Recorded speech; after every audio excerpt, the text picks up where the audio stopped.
Entrevista Venevisión, líder en opinión, por tu canal independiente, Venevisión. Muchísimas gracias por acompañarnos en Entrevista Venevisión. Ya estamos listos para iniciar nuestra conversación con el invitado del día de hoy, Claudio Fermín, constituyente del 99, además político, y es muy interesante su presencia en el estudio para comenzar a analizar lo que está viviendo hoy el pueblo venezolano. Es una situación bien dramática que pareciera complicarse con distintos escenarios de violencia, y yo creo que la primera pregunta debe estar orientada a cómo se puede metabolizar a través de la política tantos sentimientos de dolor, de frustración de los venezolanos, y cómo detener el espiral de violencia que se vive hoy en el país. En efecto, yo pienso que una fotografía de la realidad venezolana de hoy no puede eludir la violencia. Ese es el personaje, desgraciadamente, que se ha colocado como el personaje protagónico. Hay que ver lo que significan 35 fallecidos por manifestar. Algunos dicen que llegan hasta 41. Entonces, pero entre 35 y 41 es que con uno ya era demasiado. Entonces, si a cada manifestación, que por cierto la gente no manifiesta por capricho, la gente manifiesta porque no tiene medicinas, o porque no tiene alimentos, o porque se siente insegura, o porque siente que no se interpretan sus pareceres. Ahora, estas manifestaciones que se producen a diario, el resultado de cada una de ellas va a ser un muerto cada día, 2 muertos cada día. Es decir, que a cada manifestación el escarmiento será una persona fallecida. Entonces estamos actuando, se está actuando, estamos presenciando algo completamente irracional. No se puede quitarle la vida a la gente así como así. Yo recuerdo mucho, pero lo tengo presente, aunque estas son manifestaciones de orden político en el mejor sentido de la palabra, porque son expresiones de un reclamo. Pero recuerdo mucho los operativos de liberación del pueblo, que entraban a una barriada popular y sin mediar ningún tipo de investigación, pues se cometían verdaderas masacres. Desde allí, por cierto, comenzaron las diferencias, desde mi punto de vista, de la fiscal con esta política, ¿no? Entonces, la vida no puede ser tratada de esa manera. La vida tiene que ser respetada. Así que yo creo que es un momento oportuno, este momento más que nunca, para que los venezolanos valoremos la vida, para que protestemos estas acciones y para que haya rectificaciones. Mire, yo tuve la oportunidad hace ya algunos años de estar de profesor en la Academia Militar y en la Escuela de Formación de Oficiales de las Fuerzas Armadas, por varios años, hace ya un tiempo. Y eso no es lo que se enseña en las academias militares. Lo que se enseña en las escuelas de policía no es esa acción, eso de rematar a una persona en el asfalto sabiendo la herida, eso de atropellar a una gente con una tanqueta, y luego, aunque del otro lado, por supuesto, no hay proporción, es una cosa desproporcionada, pero también he leído en las redes cómo la gente celebra que se llenan a guardias nacionales con excremento. Es decir, ¿a dónde estamos llegando? Yo creo que esa es una pregunta bien importante. Estamos llegando a una situación ¿A dónde vamos a llegar? Inadmisible. Y fíjese que tiene que haber respeto por la vida en primer lugar, y tiene que recuperarse un mínimo de sindéresis, pero en esto no podemos jugar al falso equilibrio.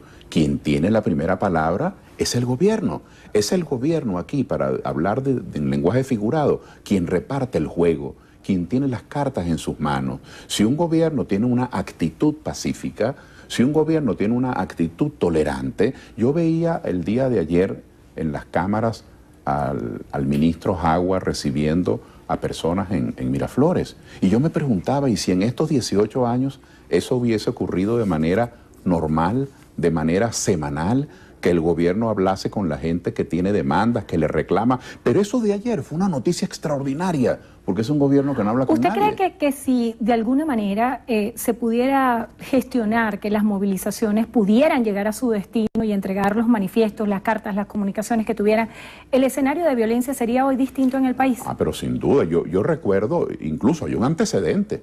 Recuerdo que hubo una manifestación hace algunos meses que iba al Consejo Electoral, y el rector Luis Emilio Rondón, hijo, como esta manifestación no podía llegar, se acercó hasta el lugar en la Avenida Libertador y recibió el documento. Justamente correspondiendo a tu inquietud, ¿Qué hubiese pasado en aquella manifestación de hace 2 semanas que se dirigía a la Defensoría del Pueblo si Tarek se hubiera acercado donde estaban los manifestantes? Entonces tiene que haber una actitud permeable del gobierno de escuchar, pero las manifestaciones no tienen interlocutores, como los tratan como locos, es decir, como si la gente protestase y no tuviese destino con quién hablar. Hay un tema bien interesante y que se pone a la palestra el día de hoy, que son las declaraciones del vicepresidente de la República, Tarek El Aissami, quien presentaba un video y hacía señalamientos de presencia y articulación de grupos armados por parte de la oposición venezolana, presentaba pruebas, presentaba algunas evidencias y presentaba algunos testimonios de gente que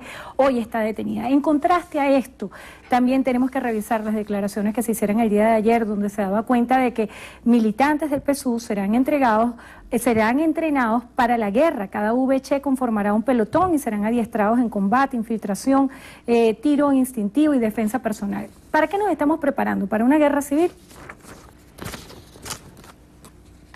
Las declaraciones del diputado Carreño, quien ofreció, bueno, le anunció al país que se iban a armar no sé cuántos activistas del PSV y no son nada originales, porque ya el propio presidente Maduro había dicho hace algunas semanas atrás que entregaría 500.000 fusiles. Es decir, estamos en manos de declaraciones enajenadas, declaraciones que están fuera de foco, completamente fuera de foco. Aquí han ocurrido, como lo dije antes, estas 35 muertes y yo no he escuchado. Y mira que he tratado de prestarle atención a las diferentes fuentes. Yo no he escuchado que el ministro Padrino ni el presidente Maduro le hayan dicho al país que están consternados, que están tristes con esa situación, que van a ordenar una investigación. No, matan a la gente como si eso fuese normal. Entonces, necesitamos con urgencia que se entienda que esto es una situación anómala. El gobierno, so pretexto de defender el orden público, no puede estar respondiendo a los manifestantes de esta manera. Fermín, es necesario hacer una pausa en este momento, Sí, pero al regreso yo quisiera que conversáramos acerca de ese posible entendimiento. ¿Cree usted que es posible ese entendimiento? Y la propuesta que ha presentado el presidente Nicolás Maduro como una respuesta y que se ha dicho en distintos escenarios por distintos voceros que pudiera ser la propuesta de paz y que ha sido rechazada de manera muy contundente por la oposición venezolana. Vamos a hacer una breve pausa y al regreso seguimos conversando con Claudio Fermín. Entrevista Venevisión, líder en opinión, por tu canal independiente, Venevisión.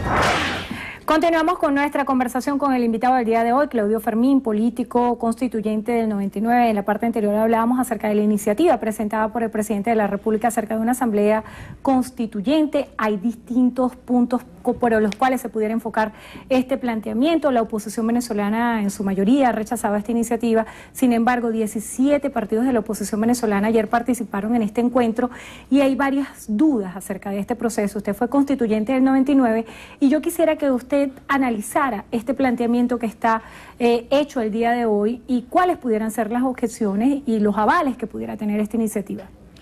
Lo primero que a mí me llama la atención es cuando el presidente Maduro, en su exposición de motivos para justificar su iniciativa de la constituyente, a la que él ha llamado comunal, popular, con toda la terminología propagandística que él ha usado, pero para justificarla él ha dicho que es para resolver la crisis.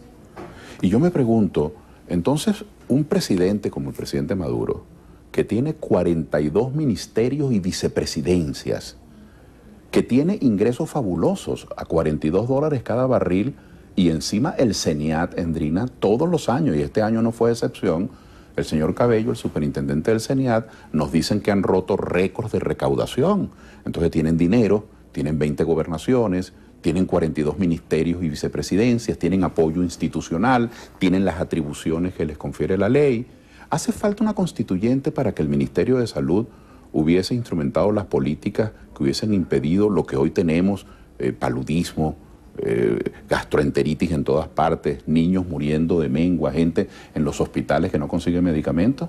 ¿Hace falta una constituyente para haber rectificado o para jamás haber tomado aquella errática decisión de las zonas de paz, que eran territorios donde el malandraje y los delincuentes y los traficantes y los sicarios podían andar a sus anchas y la policía tenía prohibido entrar a esas zonas de paz? ¿Hace falta una constituyente para eliminar esa fuente de corruptelas que ha sido el control de cambio y que ha ahuyentado los capitales? Hace falta una constituyente para haber corregido ese error de las expropiaciones, de las intervenciones, de las invasiones. Este gobierno, bueno, se apropió de fábricas de café y no hay café. Se apropió de fábricas de aceite y no hay aceite. Se apropió de cementeras y no hay cemento. Entonces hay una política económica equivocada. Hay una política intervencionista que no le deja espacio a los particulares. ¿Usted piensa que la crisis de hoy obedece más a un escenario económico que político? Pienso que ambas cosas tienen que ver. Hay una política económica equivocada y hay un escenario político dañino, porque un gobierno tiene que servirle a todos los ciudadanos. Un gobierno no puede, como lo ha hecho este gobierno, tomar a todos quienes disienten de él como si fueran adversarios de la patria. Es una cosa absurda. Hay varias dudas acerca de la constituyente. Quisiera hacerle varias preguntas que se hacen muchos venezolanos y que me las responda brevemente para poder abarcarlas todas. ¿Es necesario hacer un referéndum consultivo para llevar adelante una iniciativa constituyente en Venezuela a la luz de la Constitución vigente? La constituyente, en términos generales, pretende la reforma del Estado, de las relaciones entre los ciudadanos y las instituciones, y la reforma de la Constitución. Bueno, voy a eliminar la palabra reforma, y una nueva Constitución. Ahora, eso afecta a todo el país. Entonces, lo lógico, lo elemental es que todos los ciudadanos podamos intervenir. Entonces, esta constituyente, como está planteada, discrimina a la gente.